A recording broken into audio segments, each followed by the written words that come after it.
Hello, everybody. You are welcome to the Voice of Reformation. On today's episode, we will be talking about the value of implementation.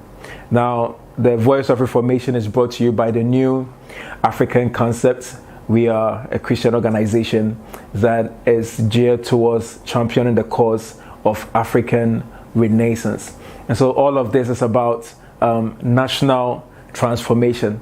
So while you are here, I'll encourage you to continue to have that sense of consciousness for a corporate development of our nation. And if you have been following from our other videos, we have been talking on the school of values, because we understand that nations are broken, not because of resources, not because of military conquest, but because of the value systems of its people. And so these things are very, very important that we must focus on and make sure we understand and are practicing on an individual level so that it can multiply and affect the nation on a whole. And so in today's episode, as indicated earlier, we are talking about the value of implementation. The value of implementation. When we say the value of implementation, what exactly are we talking about? I am talking about the ability to get things done. The ability to get things done. Now, you realize that more often than not, we tend to say a lot of things, make a lot of promises. We want to get this done. We want to do this. We are going to do that. We are going to do this. We promise this. We promise that. Yes, I know you are thinking about the politicians, but take a moment. Just take a breather. We'll come to that in a moment. But what we are discussing is this, that concerning the nation of Ghana and Africa at large, if you want to experience the kind of development that all of us have been talking about, that all of us are looking for, then these are some of the things that we must begin to pay attention to. There are many, many other things that we've spoken about. The value of competence and character and significance of purpose and all of that. But in all of these things, the strength of it, the strength of anything, we say that a building is built twice. It's first built in our minds, then with our hands. So the place of implementation is what actually manifests whatever it is that is cooked up in our very intellect and minds and discourses. So when we plan and we think and we generate all forms of ideas and we are unable to implement them, then we are back to square one. And whatever that we thought, whatever we discussed, is unable to manifest. But at the end of the day, the ability to get things done is the most important thing. And so, I'll throw the question to you. If you have two people, one comes up with great ideas, one comes up with wonderful things. We can do this, we can do it this way, we can go about it this way. That's one person. The other comes up with simpler ideas. So we can do it this way, do it that way. And then goes on to get things done. Between these two, which of them would you go for? Which of them would you go to? Right? And you realize that we have so many of these people around us. And it affects us as a nation. Because let's look at some examples. When we look at, we've had a constitution review, right? Many people have been calling out for a reform and a review of our constitution, and there are things in there that we need to change and all of that. Great, fine. There are certain things we should consider. So there was a committee set up, and there were discourses had, and there were investments made, huge amounts of money. Great minds were put to use to bring up ideas and to suggest reforms and things like that. All of that was done. This was back in, 2011, 2012. But up until now, what has been done? Did you ever hear of any reform in our constitution? No, I did not. And I don't think you did. And that is a typical example. So that we have the Vision 2020, right? Yeah. So we're talking about it. And this was formed way back in 1995 concerning a place Ghana was supposed to get to by the year 2020. But at the end of the day, it all became talk. And that's just what happens. When people talk and talk and talk and are unable to execute, Eventually, what happens is that, number one, trust is broken. We are unable to trust you anymore because what you say, you're unable to do, or unwilling to do, or incapable of executing. Right? So trust is broken. Again, there is a wastage of resources, of our investment, the material resources, the time, energy that was put into generating these ideas. When the time that was set to do these things is gone, then we have to meet again and then go through the whole process.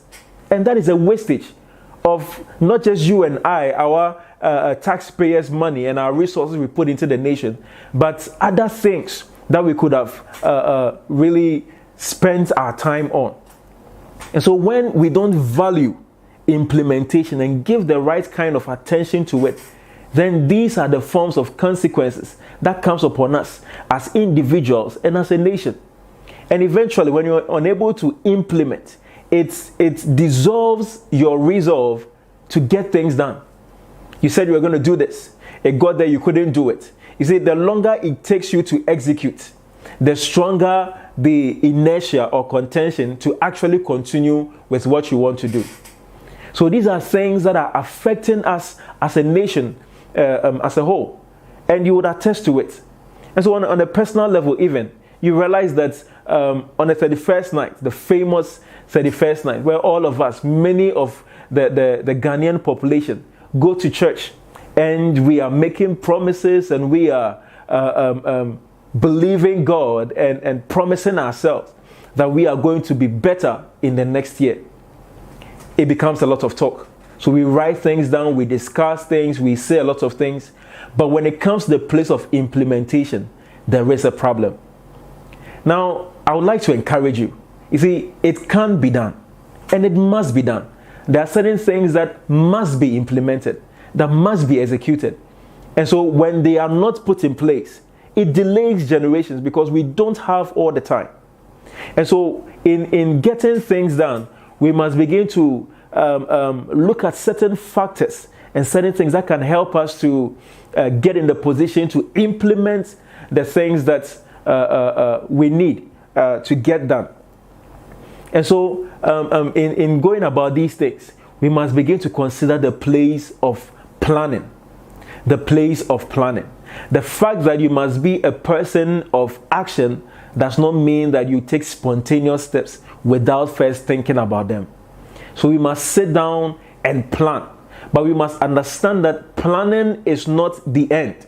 Planning is not all there is. You see, there is a form of illusion that comes upon us when we have planned towards something we want to do. Because planning is an effort. So when you plan, it makes you feel as though I have done something about what I want to get done. And if you're not careful, it can make you begin to relax. So when these things happen, it is because you have not considered the full picture of what needs to be done.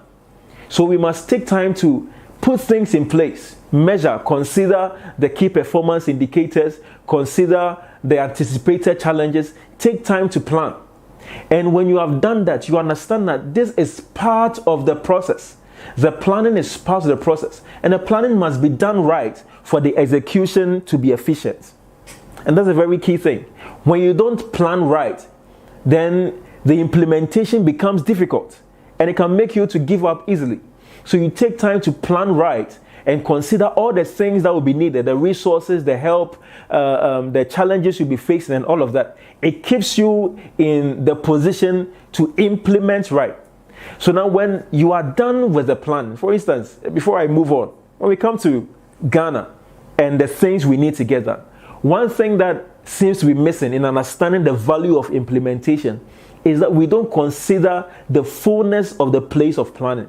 So we plan inefficiently and we plan in sections and half.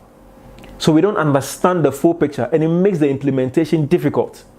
So now the politicians come in. So we are reading manifestos, but it is because we want to be voted in power. We are not considering the full picture. Am I really stating things that I can get done, or I'm saying things or stating things that will just get me into power? So these are some of the things that pertain to implementation. So now, beyond planning, we must come to the place of certain things, even like accountability. Right. So you must find someone you'll be accountable to. Find someone that you will be able to submit your plans to, your desire, the things you want to get done, so that the person checks up on you and keeps you on your toes to be able to get things done. Now, when it comes to accountability, it is not automatic. You must allow yourself to be accountable. And this some of the places where certain values we discussed already, even like the value of character, comes in. This is where you must step down your high horses and consider and understand that you must subject yourself to accountability, which leads us to the place of even criticism.